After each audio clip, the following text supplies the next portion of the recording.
Hello दोस्तों, आप सभी को अयोध्या धाम से मेरा राम राम है। आज शिक्षक दिवस है। शिक्षक हमारे जीवन को उस ऊंचाइयों तक ले जाने का काम करता है जहां मुझे हर प्रकार के सुख मिलते हैं। जीवन में शिक्षा अगर नहीं है तो मनुष्य का जीवन बेकार होता है और शिक्षा के लिए गुरु अनिवार्य होते हैं। ज्ञान के लिए गुरु, शिक्षा के लिए गुरु बहुत आवश्यक होते हैं। वो चाहे वैसे तो इंसान के जीवन में प्रथम गुरु उसकी माँ होती है, लेकिन जो शिक्षित गुरु, जो समाज, जो हमें किताबी ज्ञान देते हैं, अनुभव बताते हैं, वो हमारे स्कूली गुरु होते हैं। वो प्राइमरी के स्कूल के हो सकते हैं, नर्सरी के हो सकते हैं, इंटर कॉलेज के हो सकते हैं, डिग्री कॉलेज के, यूनिवर्सिटी के हो सकते हैं। हमारे लिए सभी गुरु होते हैं। आज सबसे पहले मैं अपने गुरुओं को श्रद्धा नमन अर्पित करते हुए मैं एक बात की चर्चा करना चाहता हूँ आप लोगों से। जीवन में इंसान को क्या करना चाहिए कि उसे हमेशा प्रसन्नता मिलती रहे। क्या जीवन केवल रुपया कमाने के लिए, बिजनेस करने के लिए, नौकरी करने के लिए सहित इसी के लिए होता है, या अपने जीवन में कुछ पल खुशी आनंद के लिए भी होता है? हमसे कई लोगों ने कहा असली जीवन वही है जो इंसान खुद में खुश है, मस्त है और अपने काम से काम रखता है। मुझे ये बात अच्छी लगती है। हमेशा तनाव में रहना, हमेशा उत्तेजना में रहना, हमेशा टेंशन में रहना, क्या यही जीवन है हमारा? जीवन 84 लाख योनियों में ये मानव जीवन संतों द्वारा बताया जाता है कि एक बार अच्छे पुण्य कर्म के बाद मिलता है। तो क्या हम अपनी मूल्यांकन खुद करें कि मैं इस मानव जीवन में रह करके क्या हम अपने मनुष्यता को निभा रहे हैं, अपनी मानवता को इस समाज को दे रहे हैं? हम समाज को क्या दे रहे हैं? हम शासन, सरकार, समाज से बहुत अपेक्षा रखते हैं कि हमको यह सब उनसे मिले, लेकिन कभी हम ये नहीं सोचते हैं कि हम उन्हें क्या दे रहे हैं। हमको भी ये सोचना चाहिए कि हम समाज को क्या दे रहे हैं, सरकार को क्या दे रहे हैं, इस दुनिया को क्या दे रहे हैं। समाज को भी हमारा दायित्व होता है। हम ये नहीं कहते हैं कि पूरा समय आप समाज में दीजिए, अपनी जिम्मेदारी से मुकर जाइए। नहीं, आप अपनी जिम्मेदारियों के साथ समाज में भी अपना रचनात्मक योगदान करें। रचनात्मक योगदान है किसी कोई परेशान हो उसकी मदद करें। मदद कोई ज़रूरी नहीं कि आपके पास पैसा हो तभी कीजिए। आप उसकी वैचारिक मदद कर सकते हैं, आप उसकी शारीरिक मदद कर सकते हैं। आप अपने स्तर से अपना प्रयोग करके उसकी जो और संकट है उसकी मदद कर सकते हैं। अगर आपके पास पैसा है, एक्स्ट्रा पैसा है, आपके खर्चे से ज़्यादा है, तो आप उसकी जो लायक हो उसकी मदद कर सकते हैं। यही मानवता हो, यही मानव जीवन होना चाहिए। मैं ये नहीं समझता हूँ कि जो लोग बहुत महंगी गाड़ियों में चलते हैं, प्राइवेट जेट से चलते हैं, या उनके पास लग्जरी जीवन है, क्या वो दुनिया नहीं जाएंगे छोड़कर? उन्हें भी जाना होगा जहाँ से वो आए हैं। सबका दाता एक है। आज जो जीवन ये लोग भोग रहे हैं ये अपना पिछला कर्म है। जैसे आप बैंक में अपनी फिक्स डिपॉजिट करते हैं, अपने अकाउंट में पैसा जमा करते हैं, तो आपके बुजुर्गियत में या ज़रूरत के समय आपको वो काम आता है। वही हाल हमारा मानव जीवन का है। हम मानव जीवन में रहकर यदि मनुष्यता का कार्य नहीं करते हैं तो मैं अपना अगला जीवन खराब कर रहा हूँ। आज हम जो जीवन जी रहे हैं, हमने पिछले जीवन में कुछ अच्छे पुण्य काम किए थे। माता पिता का आशीर्वाद है, गुरुओं का आशीर्वाद है, इसलिए आज अच्छे कर्म हैं।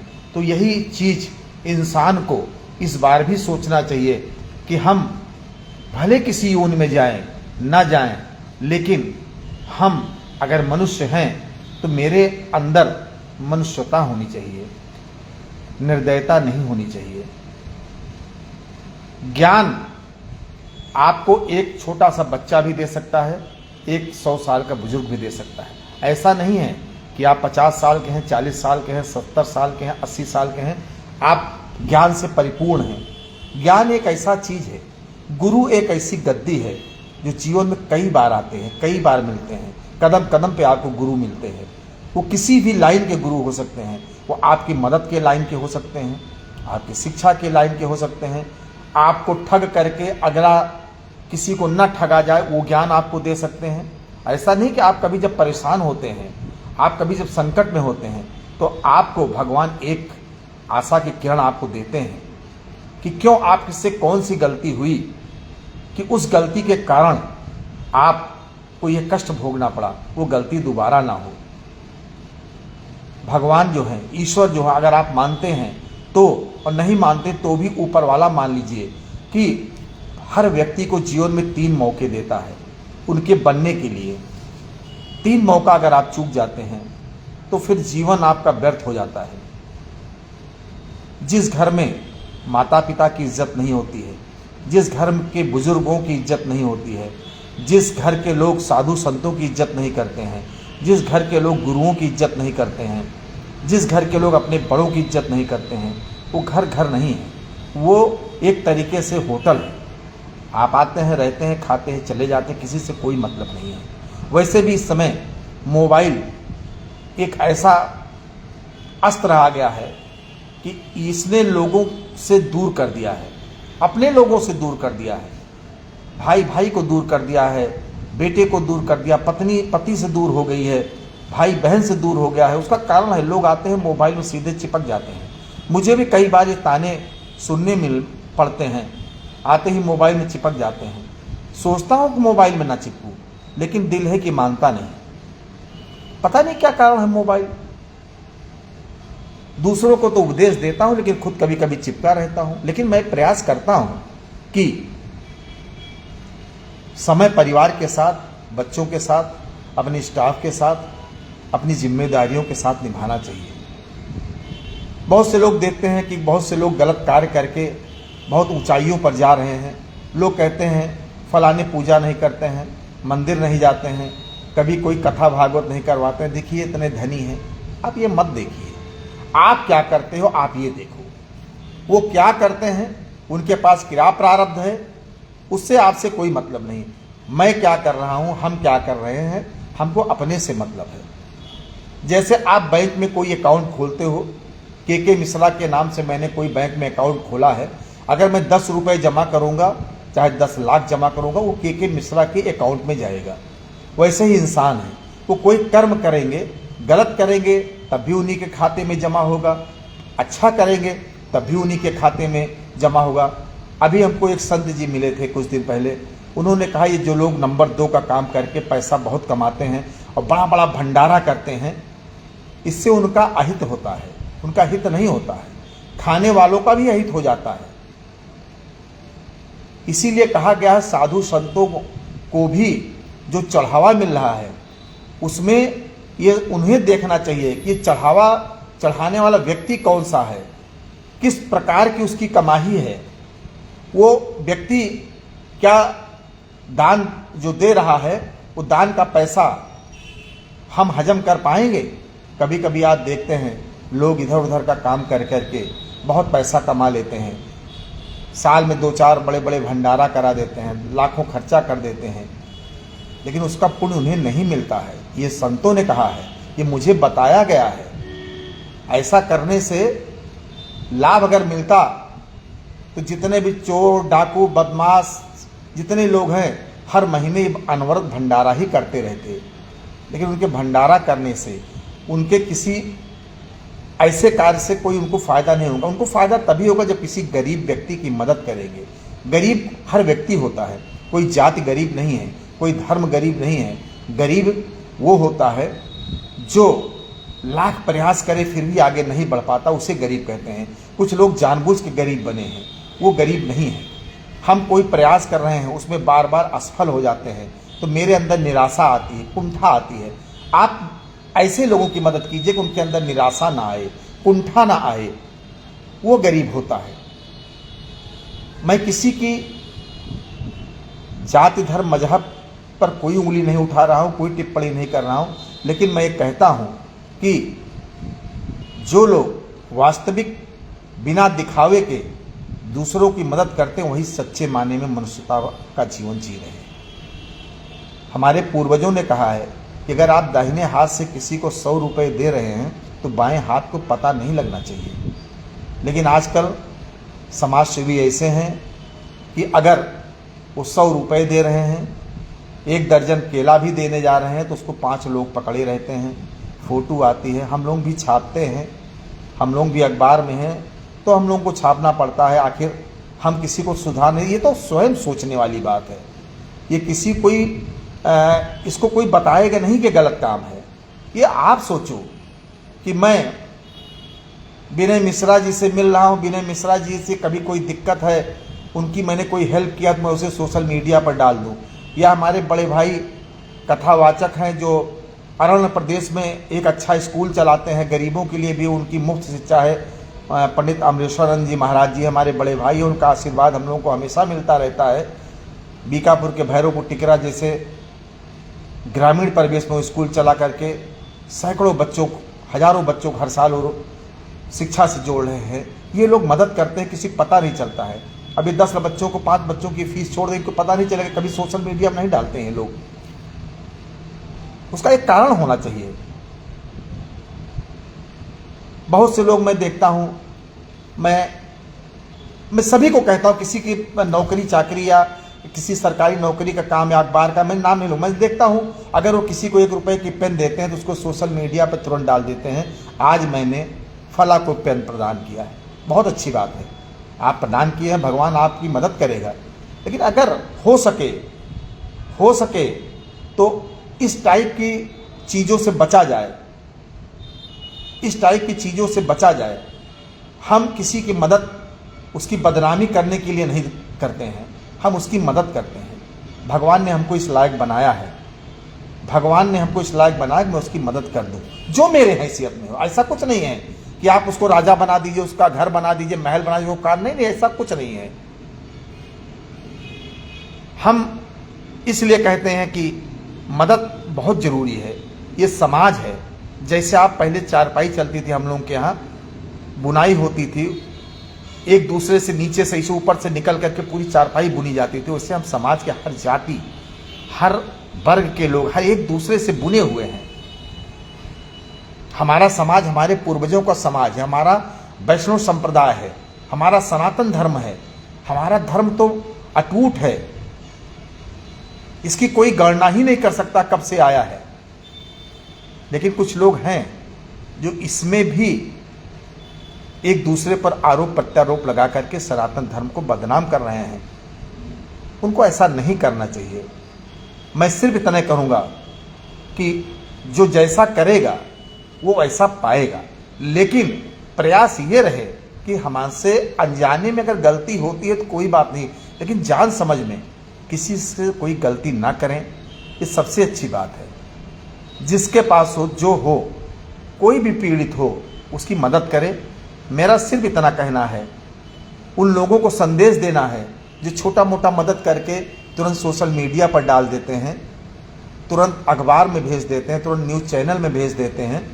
मैं उन लोगों से अनुरोध करना चाहता हूं कि अगर भगवान ने आपको इस लायक बनाया है, आप मदद कर रहे हैं, बहुत अच्छी बात है। भगवान के यहाँ आपका खाता सुनहरे अक्षरों में लिखा जाएगा। लेकिन वही सुनहरा अक्षर आप धुंधला कर देते हैं जब उसका प्रचार प्रसार कर देते हैं। प्रचार प्रसार करने से माना कुछ 2-4% फर्क पड़ता, लोग एक दूसरे को देख करके आगे बढ़ते हैं, लेकिन इसका एक माध्यम कुछ और ही होना चाहिए।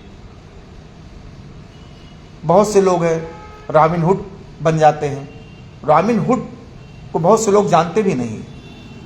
रॉबिनहुड लोग बताते हैं वो बहुत बड़ा डकैत या बहुत बड़ा स्मगलर हुआ करता था।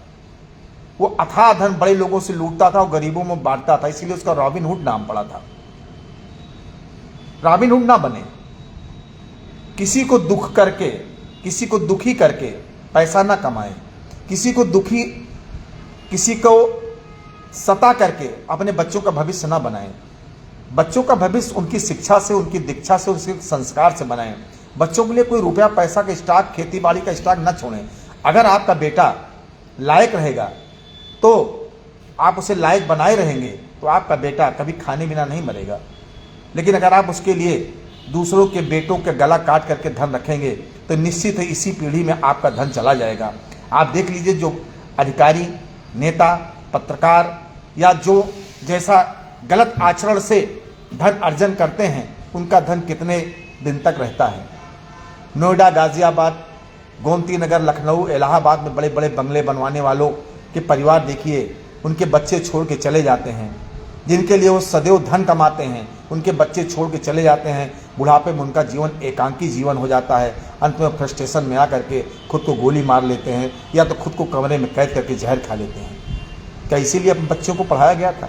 बच्चों को बहुत अच्छी तालीम दीजिए, तालीम के साथ साथ उन्हें संस्कारित बनाइए, भारतीय संस्कृति से उन्हें जोड़िए, सनातन धर्म से उन्हें जोड़िए। मेरी गारंटी है, अगर बच्चों को सनातन धर्म और भारतीय संस्कृति से के साथ कंप्यूटर से आपने जोड़ा है तो आपका बेटा कभी गलत, बेटी कभी गलत हो नहीं सकती है। लेकिन अगर आपने केवल किताबी शिक्षा दिया है, महंगे स्कूलों में पढ़ाया है, उसे अपने चाचा, ताऊ, मामा, काका, नाना की पहचान नहीं कराई है, निश्चित है फिर वो आपका भी नहीं पहचानेगा। हमारे पूर्वज कहे हैं कि आप जैसा करोगे वैसा भरोगे। समय के साथ साथ हमें मानवता, सभ्यता, सामाजिकता और सबसे बड़ा काम है मददगार बनना चाहिए। ऐसा मददगार ना बनिए कि कोई उसको देखे, कोई आपकी बड़ाई दूसरा करे। मैं इसमें बुरा नहीं मानता हूं, लेकिन आप खुद अपनी बड़ाई के लिए खुद ऐसा कर रहे हैं तो कहीं न कहीं गलत है। मैं सभी लोगों से ये निवेदन करता हूं, आने वाला समय बहुत खराब होने वाला है। मुझे तो कुछ कभी कभी रात में स्वप्न आते हैं और भोर के स्वप्न आते हैं कि अचानक कुछ न कुछ परिवर्तन होने वाला है। ये कौन सा परिवर्तन है मैं खुद नहीं समझ पा रहा हूँ। मैंने कई संतों से इस बात की चर्चा की, मैं अपने गुरु महाराज बड़ी छावनी से भी इस बात की मैंने चर्चा किया है। गुरु महाराज ने कहा कहीं ना कहीं कुछ न कुछ बदलाव तो आना ही है। वो कहते हैं अगर भोर में कोई स्वप्न आप देख रहे हैं तो आप ये जान लीजिए किसी न किसी जगह पे कुछ ना कुछ होता है। इसको मैं भी अपने जीवन में मानता हूँ। छोटी मोटी पूजा करता हूँ, भगवान का नाम लेता हूँ 2-4 बार, ज़्यादा मैं पुजारी नहीं हूँ, ना कोई नौटंकीबाज वाले टाइप में पुजारी हूँ। मैं एक सात्विक, एक मानसिक स्वस्थ रहने वाला व्यक्ति हूँ और मैं छोटी मोटी पूजा अपने घर पे 10-20 मिनट ही करता हूँ। मैं बहुत दिखावा भी नहीं करता हूँ, लेकिन मैं इतना जानता हूँ कि मैं अगर किसी प्रकार का स्वप्न मुझे आता है तो उसका परिणाम 1-2 दिन में कहीं ना कहीं मुझे सुनाई पड़ता है। लेकिन मैं इसको ना किसी से बता सकता हूँ, ना इसको किसी से व्यक्त कर सकता हूँ। ऐसा क्या है कि मुझे कुछ आभास पहले से हो जाता है। जैसे इस समय मुझे आभास हो रहा है आने वाले साल, 2 साल, 4 साल में कुछ ना कुछ बड़ा होने वाला है। अब क्या बड़ा होने वाला है? कभी कभी देखता हूँ एकदम नदी इतनी तेज वेग में बह रही हैं, इतनी तेज में बह रही है, उसके घाट वाट सब डूब गए हैं। कभी कभी देखता हूँ नदी इतनी नीचे चली गई हैं कि सीढ़ी से जाने पर भी उनके पानी का स्पर्श नहीं हो पा रहा है। कभी लगता है कि बहुत तेज सूर्य भगवान निकल रहे हैं, उनकी रोशनी बर्दाश्त से बाहर हो रही है। कभी लगता है कि अचानक किसी को रोने की चित्कारने की आवाज़ सुनाई पड़ती है। ये सब कोई अशुभ लक्षण मुझे लगते हैं। मैं सभी से निवेदन करना चाहता हूँ, अपने बुजुर्गों को, अपने माता पिता का बहुत इज्जत करें, अपने साधु संतों का, अपने गुरुजनों का आदर करें, कथा पीठ पर बैठने वाले व्यास का आदर करें और उनसे जो सीख मिले आत्मसात करें। कथा, भागवत, रामचर्चा, शिव पुराण सुनना आसान है, उसमें बताए गए शब्दों को, बताए गए आचरणों को आत्मसात करना ही सबसे बड़ी पूजा होती है। पूजा ये नहीं कि अगरबत्ती हिला रहे हो, आरती कर रहे हो, आधे घंटे तक जयकारा कर रहे हो, उसके बाद मंदिर में आरती करते करते इधर उधर ताक रहे हो, डांट रहे हो सबको, ऐसा कुछ। 1 सेकंड की पूजा। भगवान आपकी अगरबत्ती से नहीं खुश होते हैं, भगवान आपके सोने चांदी गहने से नहीं खुश होते। भगवान तो निर्मल मन, स्वच्छ शरीर, पवित्र आत्मा से खुश होते हैं। भगवान को क्या, आप भगवान को कुछ देंगे? आप सोना चांदी प्रसाद आप भगवान, अरे आप भगवान को क्या देंगे? भगवान आपको देता है, ईश्वर आपको देता है, ऊपर वाला आपको देता है, आप क्या देंगे? ये केवल एक हमारा लोकाचार है, हमारे इस धरती का एक कार्य है कि हम भगवान को भोग लगाते हैं। भोग लगाना एक बहुत अच्छी संस्कृति है, भोग लगाना एक बहुत ही सुंदर वो है। आप कोई भोजन बना रहे हैं, आप भगवान का उसको भोग लगा देंगे तो आपका प्रसाद बन जाता है, भोजन प्रसाद बन जाता है। और प्रसाद जब आप पाएंगे तो आप निश्चित जानिए आपका तन मन धन सब स्वच्छ रहेगा, पवित्र रहेगा। पवित्रता के साथ साथ आपका मन हमेशा प्रफुल्लित रहेगा। आप बड़े से बड़े कष्ट आने पर भी आप उसका सामना बड़े साहस के साथ करेंगे। तो जीवन है ये जीवन है, संघर्ष का जीवन है। गीता में कहा गया है, गीता में भगवान श्री कृष्ण ने बताया है, ये पुरुषार्थ की शरीर आपको मिली है, इसे व्यर्थ ना जाने दें, इसे परमार्थ के लिए लगाएं, इसे गरीबों के लिए लगाएं, असहाय लोगों को लगाएं, अपने परिवार की जिम्मेदारियों को भी लगाएं। आप अपने कर्म को करें, आप पैसा खूब कमाएं, आप शोहरत खूब कमाएं, ऐसा कुछ नहीं है। पैसा खूब कमाइए, पैसे का युग है, आज के बिना पैसे के कुछ नहीं होता है। लेकिन इसके साथ साथ आप जिस लिए पैदा हुए हैं, जिस लिए धरती पर आए हैं, वो भी कार्य करेंगे। ये अयोध्या की धरती है, ये मर्यादा की धरती है, ये त्याग की धरती है, ये राम की धरती है। इसलिए हम ये चाहते हैं कि लोग एक दूसरे की मदद करें। समय खराब होने वाला है, इसमें जाति धर्म मजहब ना देखें, मेरे समझ से ना देखें तो ज़्यादा बेटर है। और कोशिश करें अपने पड़ोसी से, अपने भाई से, अपने बंधुओं से मधुर रिश्ता बनाएं। अगर कोई आपसे ज़्यादा ऊंचा भी जा रहा है, अगर कोई आपको नीचा दिखाने का प्रयास कर रहा है, तो आप विनम्र बन जाइए, आप पानी बन जाइए। जब आप पानी बन जाएंगे तो आपको रास्ता मांगने की जरूरत नहीं। पानी की धारा जिधर चल जाता है, जिधर से निकल जाता है, उधर रास्ता बन जाता है। पानी बन जाइए आप, पत्थर मत बनिए। पत्थर बन जाएंगे, जहाँ पड़े रहेंगे वहीं पड़े रहेंगे। और कभी आप पीछे मत मुड़िएगा। पीछे मुड़ कर अगर किसी को देखेंगे, किसी को जवाब देंगे, तो आगे आपको ठोकर लग जाएगा। सीधे चलिए। ये दुनिया है, सबको कहते हैं, उल्टा सीधा सबके बारे में लोग बताते हैं, हमारे बारे में भी लोग कहते हैं, ऐसा नहीं है, सबके बारे में कहते हैं। लेकिन आप क्या है? आप बनिए, नेक बनिए, अनेकों के साथ रहिए। और पहली बात तो अगर पैसा आ जाए, गाड़ी, शोहरत, पद मिल जाए, घमंड तो बिल्कुल मत कीजिए। घमंड तो भगवान का पहला आहार है। ब्राह्मण प्रख्यात पंडित, सभी 18 पुराणों का ज्ञाता, जिसके जो भगवान शंकर का प्रिय भक्त हो, भगवान शंकर से वार्ता करता रहा हो, इतना बड़ा विद्वान, इसके बाद भी उसका हश्र क्या हुआ जानते हैं? उसके अंदर घमंड आ गया। उसने मां जगदम्बा को नीचा दिखाने का प्रयास किया। उसने एक मर्यादा पुरुषोत्तम भगवान श्री राम को नीचा दिखाने का प्रयास किया, जो खुद मर्यादित थे। इसलिए उनके अंदर घमंड आ गया, उनका सर्वनाश हो गया।